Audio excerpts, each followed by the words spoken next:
ছোটবেলায় স্কুলে পড়তে যখন ছুটি হয়ে যেত তখন একটা ঘন্টা পড়তো না? মনে আছে নিশ্চয়ই আপনাদের সবার।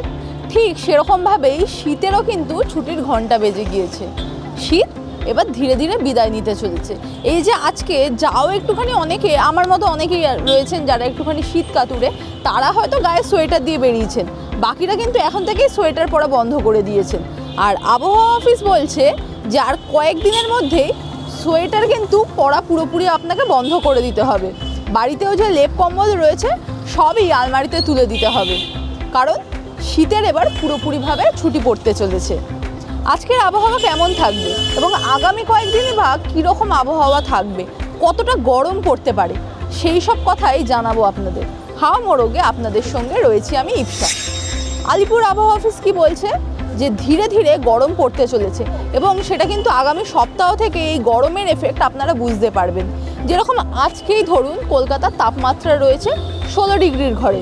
আবহাওয়া অফিস বলছে যে আগামী সপ্তাহে অর্থাৎ দুদিন পর থেকেই যে নতুন সপ্তাহ শুরু হচ্ছে তখন কলকাতার সর্বনিম্ন তাপমাত্রায় পৌঁছে যাবে 19 ডিগ্রির ঘরে, আর সর্বোচ্চ তাপমাত্রা সেটা 30 থেকে 31 ডিগ্রির ঘরে পৌঁছে যাবে। অর্থাৎ মার্চ এপ্রিল মাসে যেরকম ফুল ফ্লেজেড একটা গরম আমরা অনুভব করি, সেই রকমই কিন্তু গরম অনুভব হবে এই ফেব্রুয়ারি মাস থেকে।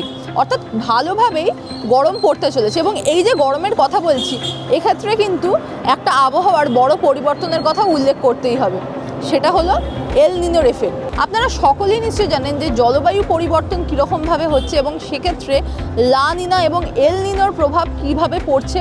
গোটা দেশ কিংবা গোটা বিশ্বজুড়েই কিন্তু এই লা নিনা আর এল নিনোর এফেক্ট বোঝা যাচ্ছে। লা নিনায় যেরকম তীব্র শীত পড়ে, যেরকম এফেক্টটা আমরা এবছরও কিছুটা বুঝতে পেরেছি, ঠিক তেমনভাবেই এবার কিন্তু এল নিনোর এফেক্ট শুরু হতে চলেছে। এই 2026 সাল থেকে এল নিনোর প্রভাব শুরু হবে এবং তার ফলে ভারত সহ একাধিক দেশে তীব্র গরম পড়বে বলেই জানিয়েছে মৌসুম ভবন থেকে শুরু করে আন্তর্জাতিক মহলের যে আবহাওয়া জলবায়ু নিয়ে গবেষণা করা হয় সেই সমস্ত বিভিন্ন সংস্থা। কলকাতায় আগে যেরকম আমি বললাম যে আজকে 16 ডিগ্রির ঘরে তাপমাত্রা থাকবে এবং দিনের বেলায় আকাশ পুরোপুরি পরিষ্কার থাকবে, বৃষ্টির কোনো সম্ভাবনা নেই। আর যদি দক্ষিণবঙ্গের কথা বলি তাহলে দক্ষিণবঙ্গে আজকে স্বাভাবিকের থেকে 2 ডিগ্রি কম তাপমাত্রা রয়েছে।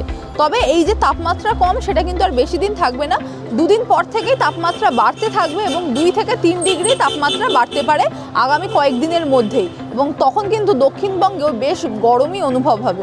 দক্ষিণবঙ্গের ক্ষেত্রে ঘন কুয়াশার কোনো সতর্কতা নেই, কিন্তু পাহাড়ের ক্ষেত্রে কুয়াশার সতর্কবার্তা দেওয়া হয়েছে। দার্জিলিং, জলপাইগুড়ি, শিলিগুড়ি এই সমস্ত জায়গায় হালকা থেকে মাঝারি পরিমাণ কুয়াশা থাকতে পারে। আর যদি আমি তাপমাত্রার কথা বলি তাহলে দার্জিলিংয়ে যেরকম আপাতত 5 থেকে 7 ডিগ্রির ঘরে তাপমাত্রা রয়েছে, আগামী 2-3 দিন এরকমই তাপমাত্রা থাকবে। তারপরে ধীরে ধীরে পাহাড়েও তাপমাত্রা বাড়তে থাকবে। এবং যদি উত্তরবঙ্গের নিচের দিকের জেলাগুলোর কথা বলি অর্থাৎ মালদা কিংবা উত্তর দিনাজপুর, দক্ষিণ দিনাজপুর এই সমস্ত জায়গাতেও 12 থেকে 15 ডিগ্রির ঘরে তাপমাত্রা রয়েছে, সেটা উইকেন্ড থেকে তাপমাত্রা ধীরে ধীরে বাড়তে শুরু করবে। আবহাওয়ার এই ধরনের আরও আপডেট জানতে চোখ রাখুন টিভি নেট বাংলা ডিজিটালে।